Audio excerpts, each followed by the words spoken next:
Robo Aleste for the Sega CD, developed by Compile, the same people that developed Musha for the Sega Genesis. This story is set back in time, about 500 years. The game stumbles with a beginning intro sequence which is beautiful and clearly tells a very elaborate backstory to the game, which is very interesting. But it's as if they had the translator do the dialogue narration, because it sounds like a holding place narration that was intended to be recorded by an actor at a later date, and then they ran out of money. A mechanized armored soldier. Technology given by foreigners along with firearms enabled Japanese craftsmen to build an 8-meter-tall humanoid robot. Powered by a steam engine. This machine was so powerful that each robot could stand against 300 cavaliers. No offense to the guy, because I couldn't do a better job, but for a 5 or 6 minute introduction to a game which is very complex, it really should have been handled with some more weight on the acting side. However, he still had his final trump. A ninja army called White Fang. The order was given by Nobunaga.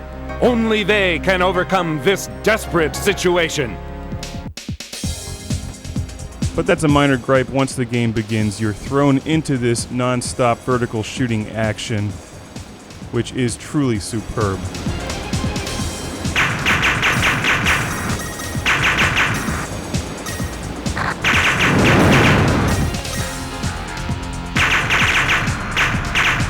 This is a game I've had for a while now, and I picked this up immediately after becoming obsessed with Musha, which is my favorite shooter on the Sega Genesis. I've played the game on and off and really got a chance to sit down and sink my teeth into it recently. And it's difficult not to compare this game to Musha the entire time, so I want to get that out of the way right now. This is not identical to Musha. You're flying a giant steam-powered robot, there's lots of enemies to destroy, you have the arm-level upgrades, you can change your speed, and the gameplay is terrific. And you collect these giant pill-like things to give you weapon power-ups. That's pretty much where the similarities end.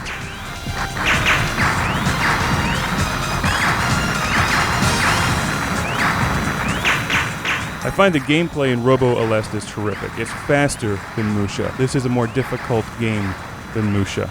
The music does not even come close, and the last major difference I'll mention is that when your ship is destroyed, you don't lose all of your weapon upgrades or gun upgrades. You are simply knocked back one level. So if you have your front shot powered up to 4, if you're blown up, your front shot then goes to 3. And you upgrade your front cannon by collecting those pill-like things that come flying out of the those orange ships that dispense them when you blow them up. There's a number of arm upgrades and power-ups that you can collect that turn those two cool spinning things in the front of your robot into a variety of weapons. My favorite of which is the yellow one, which turns them into these seek-and-destroy missiles that fly all over the screen and wipe out enemies without you having to even look at them.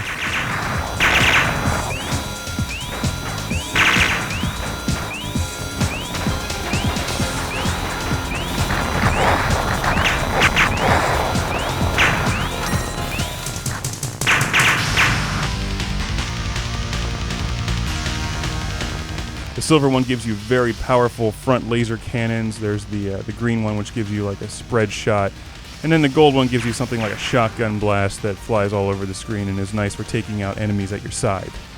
When I first started playing Robo Aleste, it took me a while to get into the gameplay because the contrast level between the colors isn't nearly as high as in many shooters. The gunfire can easily get lost in the background at times. And I frequently ended up dodging the power-up pills because I thought they were enemy shots. The levels are very long, and it's a long game. You're only looking at a very short portion of the game here during this review.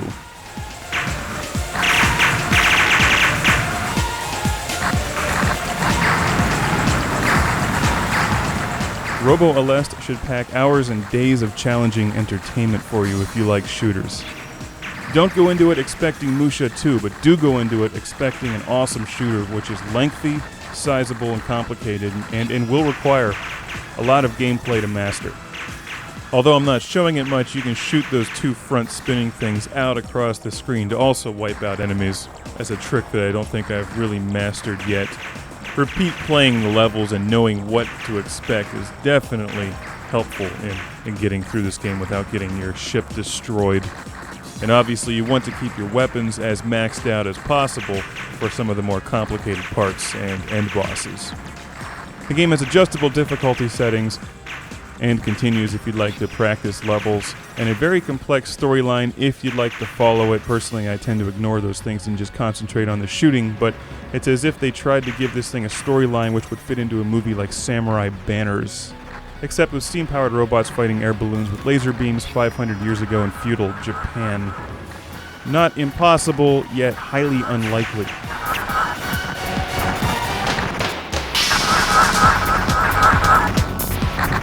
However, it is likely that you'll enjoy this game, so check out Robo Aleste.